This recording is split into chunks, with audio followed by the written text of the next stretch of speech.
እቲ ፊልም እንትጅምር ሮዚ ደንብ ብሕታ ብናይ መርዑ ጠረጴዛ ብዝተኸበበ ኮፍ ኢላን ብጭንቀት እውን ተወጢራን ብምርኣይ እዩ።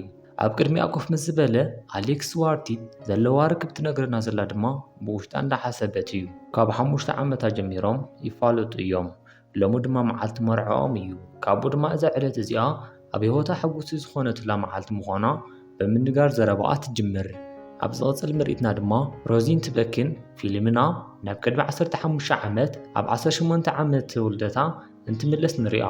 ሮዚን ኣሌክስን ናይ ሮዚ በርዝደይ ኣብ ሓደ እንዳመስተ እንዳኽበሩ እንዳሃለዉ ኣብ ናይ ስኽራን ስምዒት ኮይኖም ይሰዓዓሙ። ኣብዚ ማእኸል ሮዚ ካብቲ ደው መበሊ ሸተት ኢላ እንትወድቕ ርእሳ ተሃሪማ ባዕላ ትስሕት። ንጽባሕ ካብ ድቃሳ እንትትስእ እቲ ናይቲ ማሊ ምሸት ዝነበረ ትውስታ ረሲዓቶ እያ ዘላ። ኣሌክስ ድማ ምስዓሞም ከም ዘይፈለጠት ምስምዑ ክሪኣ ይመጽእ። ካብኡ ድማ ሮዚ እቲ ምሸት ክፍጠር ከም ዘይነበሮ ስለቲ ጉዳይ ድማ ክትናገር ከም ዘይትደሊ ትነግሮ። ንሱ ድማ ብሕማቕ ይትርጉሞ። ካብኡ ድማ ኣሌክስ ኣትኺራ ትሪኦ ዝነበረት ቆንጆ ቆልዓ ስለ ቢታንያ ይነግራ። ካብኡ ድማ ሮዝን ኣሌክስን ስለ ኣብቲ ገምገም ባሕሪ ከይዶም ንዝገብረዎ ነገር ይነጋገሩ። ሮዚ ኣብ ትምህርቲ ቤቶም ምስቲ ጎበዝ ዝኾነ ካብ ግሪክ ሕቶ ይቐርበላ። ኮይኑ ግን ንሳን ኣሌክስን ቀዲሞም ሓቢሮም ንኽኸዱ ስለ ዝተሰማምዑ ፍቓደኛ ክትኾን ኣይከኣለትን። እዚ ከምዚ ኢሉ እንዳሃለወ ዓይኑ ኣብ ልዕሊ ቢታንያ እዩ ዘሎ። ሮዚ ድማ ኣሌክስ ድንግል ስለ ዝኾነ ንዓኣ ንክማርኻ ከም ዝኸውድ ተኣምን። ኮይኑ ግን ኣሌክስን ቢታንያን ምስኣ ንክኸድ ከም ዝሓተተቶ ንሮዚ እንዳነገራ እንዳሃለወ ይስሕቕ። ሮዚ ድማ ንሱ ምስ ቢታንያ ንኽኸድን ንሳ ድማ ምስ ግሪክ ንኽኸዱ ሓሳብ ተቐርበሉ። እንተኾነ ግን ክልቲኦም በቲ ናይ ዳንሲ መረፃ ሕጉሳት ኣይኮኑን ነይሮም። ኣብ ዝቕፅል መዓልቲ ድማ ኣብ ናይ ኮምፒውተራ ክፍሊ ውሽጢ ኣሌክስ ንሮዚ ካብ ሕጂ ድንግል ከም ዘይኾነ ይነግራ። ሮዚ ድማ ቢታንያ ንኸይትኸውን እንዳተመነየት መን ከም ዝኾነት ተሓቶ። ኮይኑ ግና ቢታንያ እያ ነይራ። ካብኡ ድማ ሮዚ ብምፅራፏ ናብቲ ዋና መምህር ትለኣኽ። ካብኡ ድማ ኣሌክስ ሓላፍነት ብምውሳድ ነቲ መልእኽቲ ኩሉ ግልፂ ይገብሮ። ሮዚ ግን በዚያ ይረኽዐትን። ኣሌክስ ንሮዚ ብመኪና ናብ እንዳ መስተ ይወስዳ። ኣብቲ ምሸት ድማ ግሪክ ንሮዚ ካብታ መኪና ይወስዳ። ክልቲኦም ድማ ኣብቲ ሳዕስዒት ይሕጎሱ። ይኹን እምበር ሮዝን ኣሌክስን ብፍሽኽታ ሰላምታ ይለዋወጡ። ካብኡ ድማ ሮዝን ግሪክን ናብ ክፍሊ ኣትዎ እሞ ናይ ግሪክ ኮንደም ብምብልሻው እቲ ምሸቶም ይበላሾ። ሮዚ ድማ ናብ ምስ ቢታንያ ዝስዕስዕ ዘሎ ናብ ኣሌክስ ትደውል። ይኹን ደኣ እምበር ሙዚቃ ሓይሉ ስለ ዝነበረ ክሰምዓ ይከኣለን ነይሩ። ካብኡ ድማ ኣብ ቅድሚ ዘይትፈልጦ ሰብ ስለቲ ጉዳይ ዓዊላ ትነግሮ። ንሮዚ ናብ ሆስፒታል ምውሳድ ድማ ንቢታንያ ሻዊልዋ ይወፅእ። ካብኡ ድማ ደይ ዝተባሃለ መንእሰይ ነርሲ ሕክምና ይገብረላ። ኣብ ገዛ እንትበጽሑ ኣሌክስ ነቲ ሃገር ገዲፎም ኣብ ኣሜሪካ ከይዶም ንክመሃሩ ሓሳብ የቕርበላ። ሮዚ ኣብ ቦስተን ዩኒቨርሲቲ ናይ ሆቴል ማናጅመንት እንትመሃር ኣሌክስ ድማ ኣብ ሃርቫርድ ሜዲካል ይመሃር። ኣብ ዝቕፅል መዓልቲ ሮዚ ሓሳባ ንወለዳ ድሕሪ ምንጋራ ኣዲኣ ገና ንባዕላ ክትንከባኸብ ከም ዘይትኽእል ብምሕሳብ ፍቓደኛ ክትኾን ኣይከኣለትን ነይራ። ኣብዚ ሰዓት ንኣቦኣ ንክናገራ ትነግሮ። ካብኡ ድማ ሮዚ ኣቦኣ ናብ ስራሕ እንትኸይድ ሓቢራቶ ትኸይድ። ንሱ ድማ ሕልማታ ተኸቲላ ትኽክለኛ መርፃ ከም ዝመረፀት የረጋግፀላ። ድሕሪ ሒደት ወርሕታት ድማ ሮዚ ኣብ ቦስተን ዩኒቨርሲቲ ተቐባልነት ትረክብ። ሮዚ ነቲ ዜና ንክትናገር ናብ ናይ ኣሌክስ ገዛ እንትመጽእ ኣሌክስ ምስ ቢታንያ እዩ ነይሩ። ድምፁ እንትሰምዖ ነቲ ገዛ ገዲፋቶ ትወፅእ። ሮዚ ኣብ ቀረባ መዓልቲ ንዝጅምራ ዘሎ ናይ ዕሉል ፀገም መፍትሒ ንምርካብ ናብ መድሓኒት ክፍሊ ትኸድ እሞ እታ ጸሓፊት ድማ ናይ ጥንሲ ምርመራ ትገብረላ። ምጥናሳ ድማ ዘረጋገፀት ሮዚ ካብ ግሪክ ምዃኑ ትርዳእ። ሮዚ ንኣሌክስ ፈጢና ክትረኽቦ ትደሊ። ኮይኑ ግና ምስ ናይ ቢታንያ መሓዙትን ወለዳን ምግቢ እንዳበልዐ ስለ ዝነበረ ንብሕታ ኮይና ትበኪ። ንጽባሒቱ ንሮዚ ካብ ሃርቫርድ ዩኒቨርሲቲ ስኮላርሽፕ ከም ዝረኸበ ይነግራ። ሮዚ ንዕኡ ሕጉስቲ እያ። ኮይኑ ግና ጥንስቲ ምዃናን ናይ ቦስተን ዩኒቨርሲቲ ሓስባቶ ዝነበረት እውን ከትነግሮ ኣይደለየትን።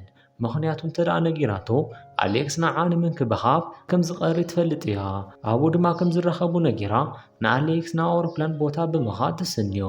ኣብ ዝኸደሉ ሰዓት ድማ ሮዚ ስለሱ ትሓስብ። ካብኡ ድማ ኣሌክስ ንእሽተይ ግሎብ ይህባ። ንክሰናበቱ ድማ ከሰዓዓሙ ከብሉ ሮዚ ናብ ድሕሪት ትብል። ካብኡ ድማ ኣሌክስ ይኸይድ። ሮዚ ምስ ሮቢ ንምንግጋር ናብ መድሓኒት ክፍሊ ትኸይድ እሞ ነታ ቆልዓ ንክትባ ድማ ሓሳብ ተቕርበላ። ሮዚ ጽቡቕ ሓሳብ ምዃኑ ተሓስብ እሞ ምስ ወለዳ ምንባር ትቐጽል። ዕለታዊ መነባብሮኣ ነታ ቆልዓ ንምሃብ ሓሳብ ንከይህልዋ ይገብራ። ሮዚ ቆልዓኣ ምስ ወለደት መጓላ ድማ ምስ ሓዘታ ጓላ ንዘይምሃብ ትውስን እሞ ኬቲ ኢላ ድማ ምስ ኣውፅአትላ ሓደ ምሸት ድማ ጓላ ምብካይ ትጅምር። ሮዚ ድማ በዚ ትሓስብ። ኣቦኣ ናብኡ እንትኣቱ ህይወታ ከም ዝተበላሸው ከም እትሓስብ ትነግሮ። ኮይኑ ግና ኣቦኣ ንሳ ዝተወለደትሉ እዋን እንዳዘከረ ሓደ ነገራት እንትነግራ ጽቡቕ ስምዒት ይስምዓ እሞ ትጸናናዕ። ሮዚ ኣደ ብምዃን ንዝተወሰነ እዋናት ድሕሪ ምሕላፋ ሃንደበት ንቢትያና ትረኽባ። ቢትያና ድማ ንኣሌክስ ስለእታ ቆልዓ ትነግሮ። ኣሌክስ ንሮዚ ብምባል ናብ እንግሊዝ ይገይሽ እሞ ሮዚ ድማ ኣብኡ ጸኒሓ ዘይነገረቶ ናብ ሃርቫርድ ምኻድ ከየቋርፀ ምዃኑ ትነግሮ። ካብኡ ድማ ኣሌክስ ይቕሬታ ይገብረላ። ሮዚ ግሪክ ጥንስቲ ምዃና እንትፈልጥ ናብ ካሊእ ዩኒቨርሲቲ ከም ዝተዘዋወረ ድማ ትነግሮ። ካብኡ ድማ ኣሌክስ ናይ ኬቲ ኣቦ ክርስትና ንክኾን ይሓታ። ኣሌክስ ምስ ሮዚን ኬትን ንእሽቶ ግዜ ምስ ሕለፈ ኣብ መወዳእታ ድማ ናብ ኣሜሪካ ይምለስ። ሮዚ ድማ ኣብ እንግሊዝ ትተርፍ። ኣሌክስ ኣብ ቦስተን ሓደ እንዳባር ንብሕቱ መስተ እንዳሰተየ ፊል ዝበሃል ሰብ ይረኽቦ። ፊል ንባዕሉ ድሕሪ ምልላዩ መፅሓፍቱ እውን የላልዮ። ካብኡ ድማ ንኣሌክስ መስተ ንገዛላ እንተኾይኑ ይሓቶ እሞ ኣሌክስ ድማ ይሰማማዕ። ዓመታት እንዳሓለፈ እንትኸዱ ሮዝን ኣሌክስን ቪድዮታት እንዳተለኣኹ እዮም። ሳሊን ኣሌክስን ኣብ ርክቦም እዮም ዘለዉ። ሓቢሮም እውን ኣብ ሓደ ገዛ እዮም ዘለዉ። ሮዚ ምስ ናይ መድሓኒት ክፍሊ ፀሓፊት ዝኾነት ሮቢ ምሳ ኣዕረኽቲ ኮይነን እየን። ኬት እውን እንዳዓበየት እያ። ሮዝን ሮብን ኣብ ከባቢአን ዝርከብ ሆቴል ፅሬት እየን ዝሰርሓ። ዋላ እኳ ሮዚ ሕጂ ናይ ባዕላ ሆቴል ምኽፋት ሓሳብ እንተሃለዋ ኣብዚ ድማ ሮዚ ሕጂ ቢታንያ ሃቢብቲ ሞዴል ምዃና ትፈልጥ። ሮዚ እስካዕ ሕጂ ትጸልኣ እያ። ሮዚ ሕጂ ብኬትን ብሂወታን ሕጉስቲ እያ ዘላ። እዚ ከምዚ ኢሉ እንዳሃለወ ኣሌክስ ድማ ኣብ ሂወቱ ሕጉስ ኣይኮነን ዘሎ። ሰሊን ድማ ኣብዚ ሰዓት ነቲ ሕልሙ ደደብ ትብሎ። ካብዚ ብተወሳኺ ስለ ኣሌክስ ስምዒት ተሓስብ ኣይነበረትን። ኣሌክስ ሮዚ መፅያ ንክትሪኦ ሓታ እሞ ትኬት ድማ ሂባ። ሮዚ ድማ ኣብ ማእኸሎም ንፈለማ ግዜ ንዝፍጠር ነገር ብምሕሳብ ተሃንጢዋ እያ ዘላ። ኣብ መዕረፊ ኣየር እንትራኸቡ ድማ ተሓጒሶም ይተሓቋቐፉ። ኣሌክስ ንሮዚ ናታ ከተማ እንተጎብንያ ሙሉእ መዓልቲ ብሓጎስን ብሕፍረትን ይሕልፍዎ። ኣብ ሓደ መዘናግዒ ኮፍ ኢሎም ድማ ሮዚ ንኣሌክስ ንምስዓም ትቐርብ። ኣብዚ ሰዓት ኣሌክስ ናብ ኣፓርታማ ክምለስ ከም ዘለዎ ብምንጋር ንድሕሪት ይምለስ። ካብኡ ድማ ናብ ኣሌክስ ኣፓርታማ ይምለሱ። ሳሊን ኣሌክስ እስካዕ ዝመፅእ እንዳተፀበየት እያ ነይራ። ምስ ናይ ሳሊን ሓዋ እውን ድራር በሊኦም ኣሌክስን ሮዝን ፀባዮም ተመሳሳሊ ከም ዝኾኑ ግልፂ ይኸውን። ሳሊ ወይኒ ከም ዘይትሰቲ እንትናገር ሮዚ ንምንታይ ከም ዝኾነት ትሓታ። ካብኡ ድማ ጥንስቲ ከም ዝኾነት ትነግራ። ኣሌክስ ነዚ ነገር ኣይነገራን ነይሩ። ሳሊ ድማ ተሓድረቕ እሞ ነቲ መብልዕ ንክትሓፀብ ትትስእ። ሮዚ ድማ ክትለዓል ክትብል ሃንደበት ሓደ ብርጭቆ ማይ ትደፍእ። ሳሊን ድማ ኣብዚ ሰዓት ንኣሌክስ ነቲ ማይ ዝደፍኦቱ ንከፅርዮ ትሓቶ። ኣሌክስ ድማ ሃንደበት ካሊእ ብርጭቆ ማይ ይደፍእ። ሳሊ ድማ በዚ ሓሪቓ እንዳተፃረፈት ኣብ ጠረጴዛን ዘሎ ነገር ናብ መሬት ትድርብዮ። እዚ ድማ ሮዚ ክትደንግፅ ይገብራ። ኣብዚ ሰዓት ሳሊን ንባዕላ ብምህዳ ምንም ከም ዘይተፈጠረ ተናጊራ ዓርካ ሃርቨስ ንዘዳለዎ መሬት ናብኡ ንክኸዱ ትሓቶም። ኣብኡ ምስ ከዱ ድማ ሮዚ ጥቕሚ የብሉን ኢላ ስለ ዝሓሰበት ቀዲማ ካብቲ ምርኢት ትወፅእ።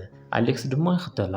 ሮዚ ድማ ንኣሌክስ ጥንስቲ ስለ ዝኾነት ኣፍቃሪቱ ኣብ ገዛ ገዲፏ ምስኣ ስለ ዝወፀ ከም ዝሓረቐት ትናገሮ።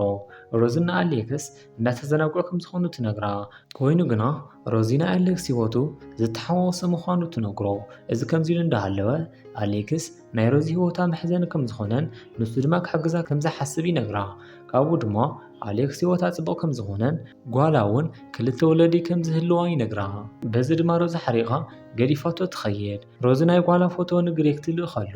ካብኡ ድማ ንሮዚ ዕድል ንክትቦም ስለመና ተመሊሱ ይመጽእ። ሰለስቲኦም ካብዛ ሕጂ ሓቢሮም ምንባር ይጅምሩ። ኣብ መወዳእታ ድማ ይምርዓው።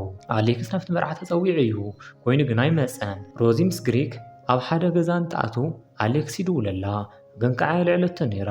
ጓላ ኬት ሕጂ ቶሚ ምስ ተባሃለ ቆልዓ ኣዝዮም ይቀራረቡ። እዚ ድማ ንሮዚ ንኣሌክስ ንክትናፍቆ ይገብራ። ኣብ ዝቕፅል ምርኢትና ድማ ሮዚ ናብ ናይ ኣሌክስ ኣፓርታማ ንምድዋል ትወስን። ካብኡ ድማ ሳሊን ኣልዒላቶ ምስ ኣሌክስ ኣብቲ መርዓ መዓልቲ ከም ዝተፋትሑ ንሮዚ ትነግራ። ኮይኑ ግና ሮዚ ቅድሚ እቲ ስልኪ ምዕፃዋ ሕርሳ ይመፃ እሞ ንሓዋን ትፅውዖ ሮዚ ትሰምዕ። ካብኡ ድማ ንሮዚ ንኣሌክስ ሓዚና ናይ መፀናንዒ መልእኽቲ ትልኸሉ ኮይኑ ግን ኣሌክስ እቲ ቆልዓናቱ ከም ዘይኮነን ናይ ኣርባስ ምዃኑ ይነግርሃ።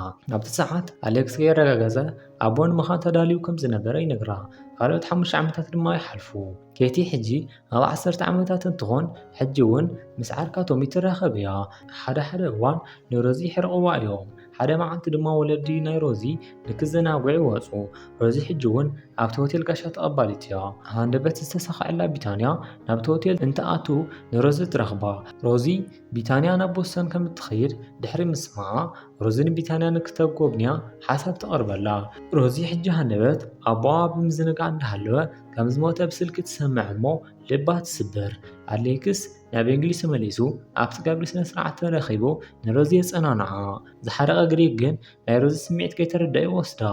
ኣሌክስ ንሮዚ ካብ ዝሆታ ተረዲኡ ካብ ግሪክ ንላዕሊ ከም ዘሕዛን ከም ዝንከባኸባን ይርዳእ። ናብ እንግሊዝ ክምለስ ክብል ድማ ንፍቕሩ ዝገልጽ ደብዳቤ ጽሒፉ ብፖስታ ይልኸላ እሞ ከም ስምዒት ተመሳሳሊ እንተደኣ ዘይተሰሚዕዋ ደጊሙ ከም ዘይፅሕፈላ እውን ኣብቲ ደብዳቤ ይፅሕፈላ። ካብኡ ድማ ግሪክ ይረኽቦ እሞ ሮዚ ከይትሪኦ ይሓቦ። ሮዚ ድማ ብመወዳእታ ሕልማ ንምኽታል ትውስን እሞ ናይ ባዕላ ሆቴል ከመይ ከም እትኸፍት ምሕሳብ ተጅምር። ኬትን ቶሚን ሕጂ እውን ከም ቀደም ኣዕርኽቲ እዮም ዘለዉ። ኣሌክስ ድማ ንሮዚ ንግሪክ እንተደኣ ትፈትዎ ኮይና ንክትነግሮ መልእኽቲ ይፅሕፈላ። ንእሽተይ ምስ ሓሰበት ድማ ምሳን ግሪክን ኬትን ቤተሰብ ከም ዝኾኑን ሕጉስ ሂወት እውን ከም ዘለዎምን ትነግሮ።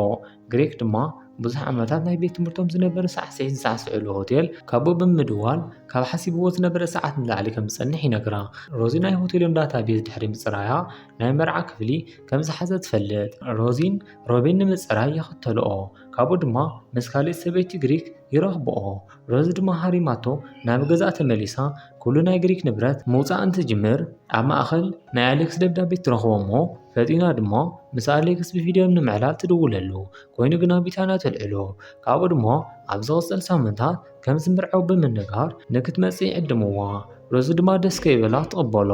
ሮዝን ኣሌክስን ሓዲኦም ንኻሊእ ትኽክል ክኾኑ ከም ዘይኽእሉ ተናጊራ ተስፋ ድማ ከይቆርጽ ንሮቢ ትነግሮ። ሮቢ ድማ ንሮዚ ቅድሚት መርዓ ንክትረኽቦን ግዜ ቅድሚ ምኻዱ እንታይ ከም ዝስምዓ ንኣሌክስ ንክትነግሮ ትነግራ። ድሕሪ ሓደ ሰሙን ድማ ሮዚ ሮቢን ኬትን ቶምን ናብ ኣሜሪካ ናብቲ መርዓ ንምኻድ ይዳለዉ። ኮይኑ ግና መገሽያም ዘንጊዖም ስለ ዝነበሩ ካብኡ ድማ ንሶም ኣብኡ እንትበፅሑ ኣሌክስን ቢታንያ እንዳወፁ ናብ ቤተ ክርስቲያን ድማ እንዳኣተው ይበፅሑ። ኣብቲ መድረኽ ድማ ሮዚ ካብ ግዜ ንእስነቶም ጀሚራ ምስ ኣሌክስ ንዘጋጠማ ነገር ትዝክር። እቲ ናይ 18 ዓመታት ዝነበረ እውን ሓዊሳ ኩሉ ትናገር። ኣሌክስ ሕጂ ኩሉ ነገር ይርድኦ። ኣሌክስ ንዓዓ ፍሉይ ዓርካ ስለ ዝኾነ ኣብ ልዕሊኣ ዘጋጠመ ኩሉ ጽቡቕ ነገር ከም ዝኾነ እንዳመስገነ ትናገር። ኣብ ዝኾነ ሰዓት ኩሉ ግዜ ከም እትፈቶ ቃላት እያ ትብሉ እያ። ኣሌክስ ድማ ናይ ሮዚ ዘረባ ልቡ ይነኽኦ። ካብኡ ድማ ልክዕ ከም ሓፍትን ሓውን ወሲኾም እውን ኣዕረኽቲ ከም ዝኾኑን ንሳ ድማ ንዕኡ ከም እትፈቶ ትናገር። ነቲ ዘረብኡ ሰሚዑ ድማ ሰባት ክስዕስዑ ይጅመሩ። ቢታንያን ኣሌክስን ኬትን ቶሚን ከምኡ ድማ ሮቢን ሓድሽ ኣፍቃሪኣ ፊልን ከክልተ ኮይኖም ምስዕሳዕ ይቕፅሉ። ቶሚ ድማ ኣብዚ ሰዓት ንኬት ይስዕማ ኮይኑ ግና ንሳ ትደፍኦ። ካብኡ ድማ ናብ ደገ ትጎይ እሞ ክልቲኦም ምስክር ዝኾኑ ኣሌክስን ሮዝን ድማ ይኽተልዎም። ሮዚ እንታይ ከም ዝተፈጠረ ተሓታ። ኬት ድማ ቶሚ ከም ዝሰዓማን ልክዕ ሮዚ ኣሌክስን ትሰዓሙ ሓድሽ ነገር ከም ዝተሰማዓ ትነግራ። ኬት ድማ ንቶሚ ንክርስዓ ከም እትልምኖን ትናገር። ኣሌክስ ኣብዚ ሰዓት እንተ ደኣ ዘይተቐቢላቶ ቶሚ ዕድመ ልክዑ ከም ባዕላ ጽቡቕ ዘይምዃን ከም ዝፍትንን ብምንጋር ንክጠንቀቓ ይናገራ። ኣሌክስ ስለ ቶሚ ስምዒቱ ጥራሕ ከይኮነስ ስለ ባዕሉ እውን እንዳተናገረ ነይሩ። ኬት ኣብዚ ሰዓት ብናይ ኣሌክስ ርእይቶ ልባ ትትንከፍ። ቶሚ ድማ ትመጽእ ኬት እንዳጎየት ከይዳ ትስዕሞ። ንሮዝን ኣሌክስን ብሕቶም ገዲፎሞም ናብቲ ምድላው ይምለሱ። ኣሌክስ ኣብ 18 ዓመተ ውለታ ምሸት ስለ ዝተፈጠረ እቲ ሓቂ ነጊርዋ እዩ። ነዚ መዓልቲ ድማ ከም ዘይትዝክሮ ሕጂ ከም ዝፈለጠ ይነግራ። ኣሌክስ ንቢታንያ ናብ ቤት ትምህርቶም ዳንስ ዝወሰዳ ሮዚ ተመሳሳሊ ስምዒት ስለ ዘይተሰምዓ ብምሕሳቡ ከም ዝኾነ ትርዳ። ክልቲኦም ሕጂ ከም ዝፋተው እኳ ተተፈለጠ ምንም ክግበር ግን ኣይከኣልን። ቢታንያን ኣሌክስን ኣብ መዕረፊ ኣየር እንትሰናበቶ ሮዚ ነዚ ሪኣ ክትሕጎስ ኣይከኣለትን። ካብኡ ድማ ሮዚ ኬቲ ሮቢን ቶሚን ናብ እንግሊዝ ይኸዱ። ሮዚ ድማ ገዛ ትገዝእ እሞ ዋላ ቶሚን ሮቢን እቲ ገዛ ናብ ሆቴል ይቕይርዎ። ካብኡ ድማ ኣዲኣ ሓደ መዓልቲ ናይ መኽፈቲ ምድላው እንተገይራ ኣቦኣ ከም ዝኸርዐላ ትነግራ። ናይ ፈለማ ጎብናይ ድማ ኣብቲ ናይ ሳዕስዒት ምሸት ኣብቲ ሊፍቲ ዝነበረ ሰብ እዩ ነይሩ። ካብኡ ድማ ሌክስ ኣብቲ ሆቴል ኮይኑ ብዘይካ ሰበይቱ ወይ ድማ ብዘይካ ሳንጣ ይርአ። ካብኡ ድማ ክላስ ይሓትት። ሮዚ ድማ ናብቲ ዝበለፀ ክፍሊ ተምፅኦ። ካብኡ ድማ ሌክስ ናባ ብምዛር ንሳዕስዒት ይዕድማ። ሮዚ ድማ በዚ ተሰማሚዓ ኣብ ስምዒት ኣትይዎም ይሰዓዓሙ። ፊልም ዳ ድማ ኣብዚ ትውዳእ።